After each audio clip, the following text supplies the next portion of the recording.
Johnny Osbourne, the dancehall godfather, endorsing YLTV, worldwide, global thing. Mr. Osbourne says so.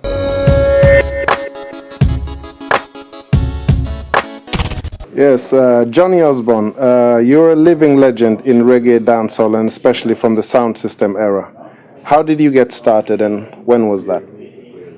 Well, it's a long story, very long story, but like, I started very young, because like, I was an original street singer who just loved to sing and wanted to be like Nat King Cole or Johnny Mathis or somebody like that. So I figure I definitely have to be like Nat King Cole. So I listen a lot of Nat King Cole, Johnny Mathis, Johnny Yes. So after hearing Johnny Yes and Johnny Mathis, I wanted to be a Johnny, so my name is not Johnny, so I had to just become a Johnny. So you see, I become Johnny Osbourne. See. And just started the recording in the 60s, like 63, 64, my first recording. Yes, sir. And just for the viewers, what is your name originally, if you don't mind? My original name is Errol Osbourne, Errol Osbourne. But Johnny Osbourne, a real man on stage. Seen. And what do you feel is the major difference, if any, between reggae or dancehall music now and then?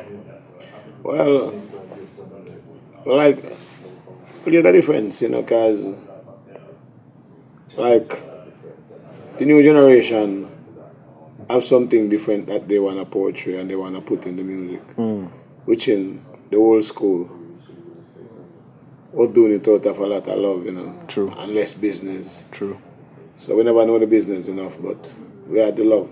Yeah. So we tried to make good music and do it from the heart, So if you notice, the old school music, we're dealing with a whole lot of love, social issues, and protest. But nowadays, the difference to the music, the young people seems to want to hear something different. Material material things and that. All right, you're known as the ultimate dubplate artist in sound system business. How did that title come about? Well, I figured the title come about because, like, I'm a writer, so I write. I'm a writer, I'm a composer. I write a lot of original music. And 99% of what I do is original. So if a sound system man listen to my lyrics and listen to how I direct them,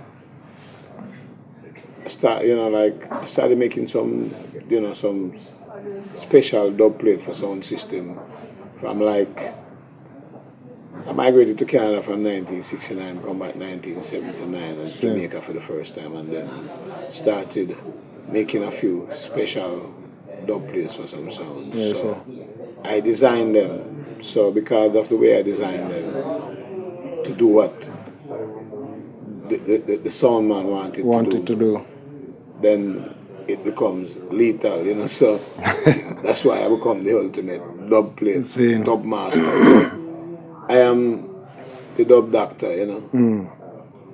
Indeed. A sound system back in the day had singers or DJs who moved with the sound and did live dub plates. Then sound systems started cutting dubs on vinyl or later CD to secure tunes regardless of the artist's availability. Now dubs are recorded across continents, sent online via internet and such things. What do you think about that type of progression with regards to the health of the sound system culture? Well, what really happened is not even...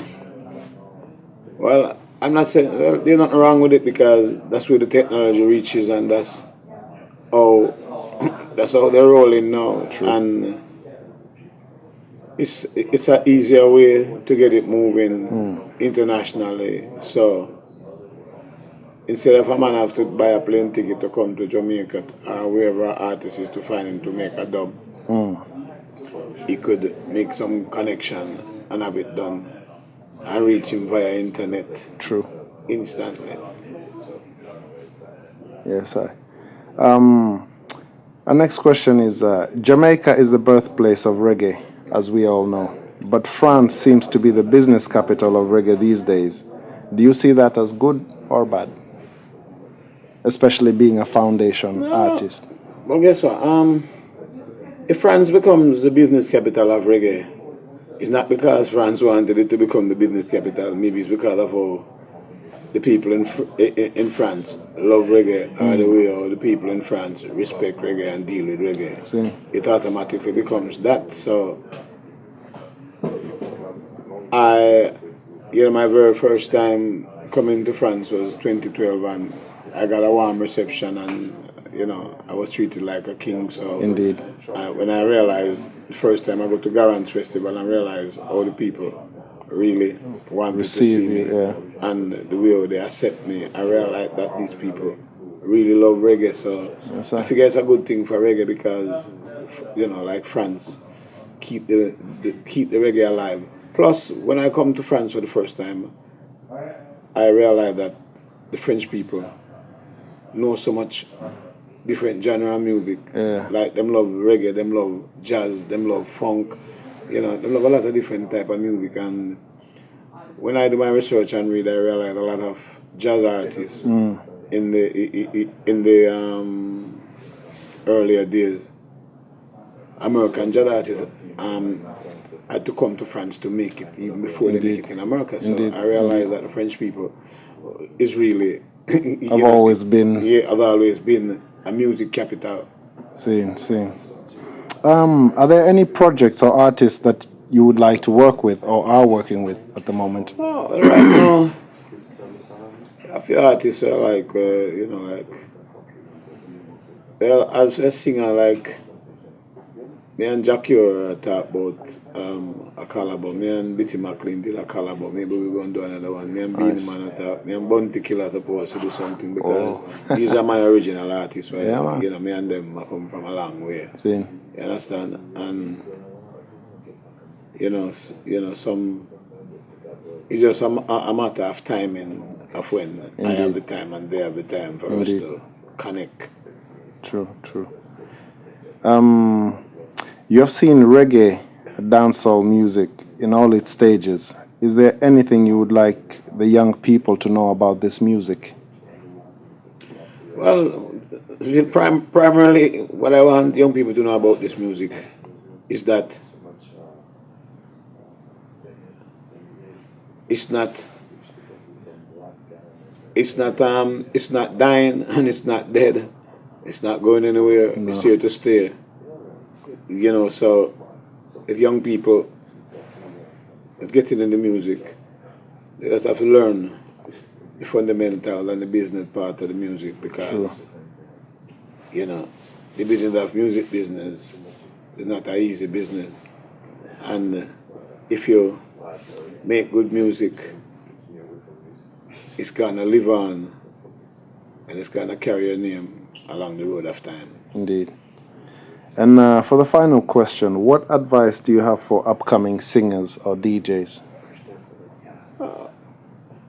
Upcoming singers and DJs, I must say, it takes a lot of practice to practice the craft and know what you're doing before you come out on the center stage because it's like any other job or a sport that you're gonna do. You have to train.